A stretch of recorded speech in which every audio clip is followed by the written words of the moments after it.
নমস্কার বন্ধুরা, রসবশে বাঙালি with food ব্লগে আপনাদের জানাই স্বাগতম। আজকে আমি রুই মাছের ঝাল তৈরি করব, আর একদমই কম সময়ে মাত্র 10 মিনিটের মধ্যে। আর ঘরে থাকা মাত্র 2-3টে উপকরণ দিয়ে আজকের এই মাছের ঝাল তৈরি করব। তো চলুন দেখে নিই রুই মাছের ঝাল কিভাবে তৈরি করলাম। প্রথমে মিক্সির বাটিতে আমি 1.5 চামচ মতো পোস্ত আর কালো সর্ষে নিয়ে নিলাম। এর মধ্যে দিয়ে দেব জল, অল্প জল দিয়ে ভালো করে একটা পেস্ট তৈরি করে নেব। তো দেখুন পেস্টটা তৈরি। আর এই পেস্টের মধ্যে আমি দিয়ে দিচ্ছি 2 চামচের মতো টক দই। টক দইটা দিয়ে দেওয়ার পর আবারও এটাকে ভালো করে মিক্স করে নেব, পেস্টটাকে তৈরি করে নেব। তো পেস্ট রেডি। এবার আমি এখানে 4 টুকরো রুই মাছ নিয়েছি, ভালো করে ধুয়ে লবণ হলুদ মাখিয়ে নিয়েছি। এই মাছের মধ্যে তৈরি করে রাখা পেস্টটা দিয়ে দেব।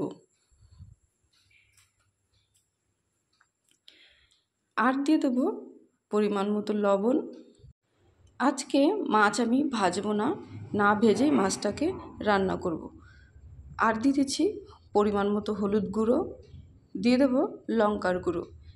মশলা করার সময় কিন্তু আমি কাঁচা লঙ্কা ব্যবহার করিনি, যেহেতু আমি এখানে লঙ্কার গুঁড়ো ব্যবহার করব, তাই আর দিইনি।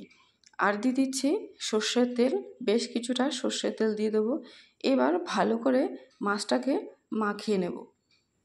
এরকম মাছটাকে ভালো করে মাখিয়ে নিয়ে 10 মিনিটের মতো রেখে দেবো, তাহলে মাছের মধ্যে মশলাটা ভালো ঢুকবে আর মাছগুলো খেতেও ভালো লাগবে। এইভাবে অবশ্যই একবার ট্রাই করে দেখতে পারেন। এইভাবে রুই মাছের ঝাল খেতে কিন্তু দারুণ লাগে। রসবশে বাঙালি উইথ ফুড ব্লগ চ্যানেলটিকে সাবস্ক্রাইব করে আমার পাশে থাকবেন। পাশে থাকা বেল আইকনটিকে অবশ্যই কিন্তু প্রেস করে রাখবেন। দেখুন মাখা হয়ে গেছে, 10 মিনিট পরে ঠিক এই পর্যায়ে এসছে। এবার একটা কড়াইয়ে তেল দিয়ে দেবো। আর আমি রান্নাটা কিন্তু পুরোপুরি সর্ষের তেল দিয়েই করব। যেহেতু সর্ষে পোস্ত দিয়ে রান্না করব, তাই অবশ্যই সর্ষের তেল দিয়ে রান্না করতে হবে, তাহলে মাছটা খেতেও ভালো লাগবে। তেলটা একটু গরম হয়ে আসার পরে দিয়ে দিলাম কালো জিরে ফোড়ন। ফোড়নটা একটু গরম হয়ে গেলে এর মধ্যে মাছগুলো আস্তে আস্তে ছেড়ে দেব। তো আস্তে আস্তে মাছগুলো আমি দিয়ে দিচ্ছি।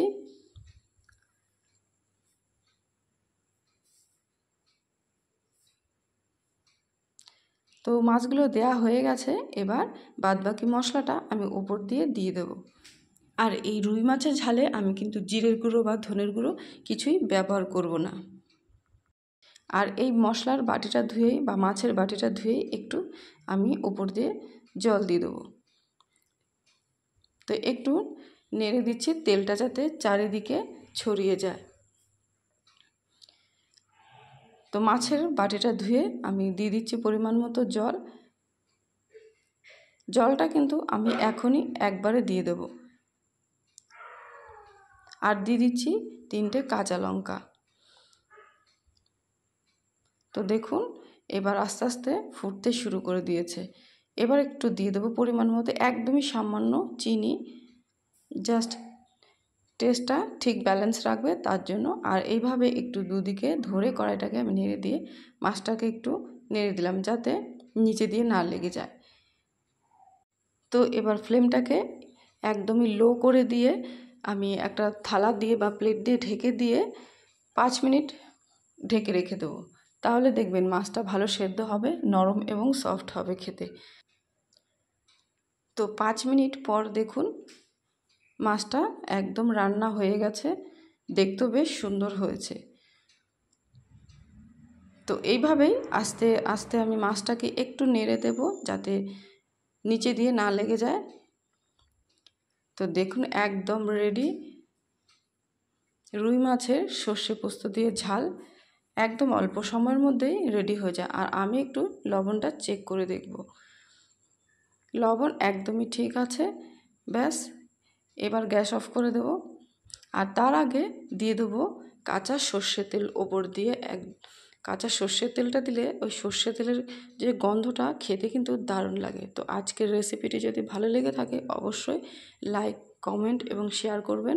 চ্যানেলটিকে সাবস্ক্রাইব করে রেখে দেবেন। আজকে ভিডিওটি এখানে শেষ করছি। সবাই ভালো থাকবেন, সুস্থ থাকবেন। আবার দেখা হবে নতুন রেসিপির সাথে।